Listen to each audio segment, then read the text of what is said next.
सभापति महोदय, आज महत्वपूर्ण विषय पर मैं चर्चा के लिए आपने अवसर दिया। मांग संख्या 50 और 55 पे मैं सबसे पहले राशन डीलरों की जो मांगे हैं उन पर आना चाहूँगा। अभी हाल ही में राजस्थान सरकार द्वारा खाद्य सुरक्षा का पोर्टल चालू किया गया, जिसमें ऑनलाइन करवाने के लिए लाभार्थी के राशन कार्ड के सभी सदस्य के आधार कार्ड जुड़वाने अनिवार्य हैं, जिसके लिए जनता जिला रसद विभाग के चक्कर लगा रही है। अगर आधार सीडिंग का कार्य राशन डीलर की पॉज मशीन से किया जाए तो जनता का काम आसानी से हो सकता है। राशन डीलर द्वारा गेहूं वितरण के समय आधार के सर्वर की काफ़ी समस्या रहती है। वह जन आधार से भी OTP नहीं आती है, जिससे लाभार्थी को कई घंटों तक इंतजार करना पड़ता है। इसका भी समाधान किया जाए। हमारे इलाके के अंदर कई ऐसे भी जगह हैं जहां पर नेटवर्क नहीं आते हैं, तो वहां पर दूर दूर तक जाकर मंगरे के ऊपर बैठना पड़ता है पॉज मशीन लेकर। तो उसका भी समाधान किया जाए। राशन डीलर का जो कमीशन है 6-7 महीने तक हो गए, उनको मिल नहीं रहा है, जिसको प्रति महीने दिलवाए ताकि वो उस अपना गुजारा सही तरीके से कर सके। राशन डीलर को राज्य व केंद्र सरकार द्वारा कुल 137 रुपये प्रति क्विंटल दिया जाता है, प्रस्तावित है, जो कि नहीं मिलता। कुल 137 में से 10 रुपये पॉज मशीन की कटौती, 5 रुपये पॉज मशीन मेंटेनेंस, 4 रुपये वजन करने का काटा कटौती करते हैं, और यह कटौती काफ़ी लंबे समय से करते आ रहे हैं। यह कटौती बंद कराई जाए एवं पूरा कमीशन दिलाया जाए। राशन डीलर को गेहूं में 2% प्रति क्विंटल सीजत दी जाए, क्योंकि एक FCI से जो गेहूं आता है उसमें तोल काफ़ी कम बढ़ता है। हम नए राशन दुकानें खोलने के लिए 500 रुपये का जो 500 राशन कार्ड के ऊपर एक नया राशन खोला जाए, ऐसा आपके प्रावधान है। लेकिन हमारे इलाके के अंदर जो घर हैं वो दूर दूर बने हुए हैं, कोई बस्तियां हैं दूर दूर है, तो उस पर ट्राइबल इलाके के अंदर 300 राशन कार्ड पर एक दुकान खोली जाए, इसका प्रावधान माननीय मंत्री जी किया जाए।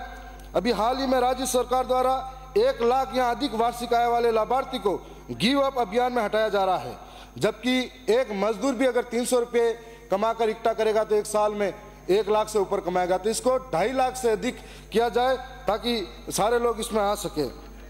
और हमारे इलाके में एक छोटी बड़ी समस्या ये भी है कि कई बार कुछ लोग, सब नहीं होते हैं, कुछ लोग होते हैं जो पर्ची पकड़ा देते हैं 2 महीने 3 महीने में बाद में उनको देते हैं। तो ऐसे लोगों पर भी कार्रवाई करने की ज़रूरत है। मैं साथ में यह भी कहूँगा कि पिछली बार गहलोत साहब की सरकार थी, उस वक्त गरीब परिवारों को फूड पैकेट योजना के नाम पर मिर्ची, तेल, नमक इत्यादि दिए जा रहे थे, और उन जैसे ही सरकार बदली उनके थैले टंगे के टंगे रह गए। आज उस सरकार ने गरीबों का मजाक बनाया हुआ है, चाहे ये सरकार हो चाहे ये सरकार हो। जैसे ही सरकार का समय नज़दीक आता है, लुभाने के लिए उनको जो चीज़ें पकड़ा दी जाती है, लेकिन बाद में नहीं मिलता है। मेरा सरकार से पुनः निवेदन है कि अच्छी क्वालिटी की चीज़ें उन लोगों को फिर से पहुँचाई जाए ताकि उनका गुजारा अच्छी तरह से हो सके। मैं साथ में सहकारिता विभाग पर आना चाहूँगा। सहकारिता नाम से ही स्पष्ट है कि अनेक व्यक्तियों या संस्थाओं के द्वारा मिलकर समान उद्देश्यों की प्राप्ति के लिए प्रयास करना है। इसका नारा एक सब के लिए सब एक के लिए है। विधानसभा क्षेत्र में कुछ ऐसी समितियां भी हैं जिनके कार्य करते हुए आज 10 वर्ष हो गए हैं, और आज तक इन समितियों में गोदाम नहीं बने हैं, और वहां के किसान खाद और बीज के लिए दर दर की ठोकरें खाते हैं और बाजार में उच्च दाम पर खाद बीज खरीदते हैं। साथ ही प्रतिवर्ष रबी सीजन में खाद की किल्लत में विधानसभा क्षेत्र में इसके 2 मुख्य कारण हैं। हमारे मंत्री जी वैसे हमारे पड़ोसी भी हैं, तो खाद की जो रेक पॉइंट लगता है वो चंदेरिया में लगता है, जिसे यूरिया रेक पॉइंट से विधानसभा क्षेत्र में ट्रांसफर करने में भारी समस्या आती है। तो इसको रेक पॉइंट दरियावास से लगभग 120 किलोमीटर की दूरी है, तो वह वाजिब भाड़ा वगैरह नहीं मिलता है, तो बहुत सारे गाड़ी नहीं लगाते हैं। इस रेक पॉइंट को चंदेरिया और निम्बाहेड़ा में भी किया जाए ताकि हमारे आसपास के इलाके में नज़दीक होगा, और मंत्री जी हमारे इलाके के नज़दीक है तो उस इलाके के लिए सोचेंगे भी, मुझे पूरा विश्वास और भरोसा भी है। दूसरी समस्या यह है कि समितियों में खाद तो आता है, पर खाद के साथ में नैनो यूरिया और अन्य तरह की चीज़ें भी पकड़ाई जाती है। तो किसानों को जब तक नैनो यूरिया के उपयोग के बारे में मालूम नहीं पड़ेगा तब तक वो इस्तेमाल ही नहीं करेगा, तो जिससे समितियाँ भी डरती हैं कि हमारे ऊपर आर्थिक भार बढ़ जाएगा तो हम लोग ये खाद लाए या नहीं लाए। तो आप इस तरीके से सभी सहकारी समिति को अगर पाबंद करेंगे तो खाद की किल्लतें कम पड़ जाएगी। इसके लिए साथ में दूसरी समस्या यह है कि समितियों में खाद तो आता है, पर खाद के साथ में महोदय सरकार की योजनाओं का धरातल पर क्रियान्वयन समिति द्वारा ही किया जाता है, परंतु आज टीएसपी क्षेत्र में समिति में कार्यरत कार्मिकों की दयनीय स्थिति है। समिति में लोन वितरण के अलावा और कुछ कार्य नहीं है, जिससे समिति मैनेजर को वेतन लेने के लाले पड़े रहे हैं। मेरा निवेदन है कि अन्य विभागों की तरह प्रदेश की ग्राम सेवा सहकारी समिति में कार्यरत कार्मिकों का नियुक्त कैडर निर्माण किया जाए, जिससे सहकारी समिति में कार्य को भी पारदर्शिता आएगी और इतने वेतन की समस्या दूर होगी। माननीय सभापति महोदय, मेरी पार्टी से 4 में से 1 ही सदस्य बोल रहा है, तो 1-2 मिनट तो एक्स्ट्रा मिलने चाहिए। प्रत्येक समिति को राशन वितरण का कार्य दिया जाए ताकि राशन के कमीशन में भी आर्थिक रूप से सक्षम होगी। साथ ही टीएसपी क्षेत्र में किसानों की जोत छोटी होती है और प्रदेश के अन्य क्षेत्र में जोत बड़ी होती है, परंतु सभी किसानों की ऋण साख की सीमा एक जैसी बन रही है, जिसमें कि टीएसपी क्षेत्र के छोटे किसानों को सही लाभ नहीं मिल पा रहा है। टीएसपी क्षेत्र की ऋण साख सीमा को 1.50 लाख से बढ़ाई जाए ताकि किसानों को आर्थिक संबल मिल सके। दरियावत की उप तहसील मुंगाना की दरियावत की कोऑपरेटिव बैंक से दूरी 25 किलोमीटर है। किसान को बैंक के कार्य के लिए 25 किलोमीटर आना जाना पड़ता है, जिससे उसका समय और धन दोनों ही खर्च होता है। उप तहसील मुंगाना में कोऑपरेटिव बैंक की नई ब्रांच खोली जाए और ताकि आसपास के किसानों के कार्य से सुगमता हो। साथ ही विधानसभा क्षेत्र के भबराना, लसाड़िया और दरियावत में क्षेत्र में नई लैंप्स का गठन किया जाए।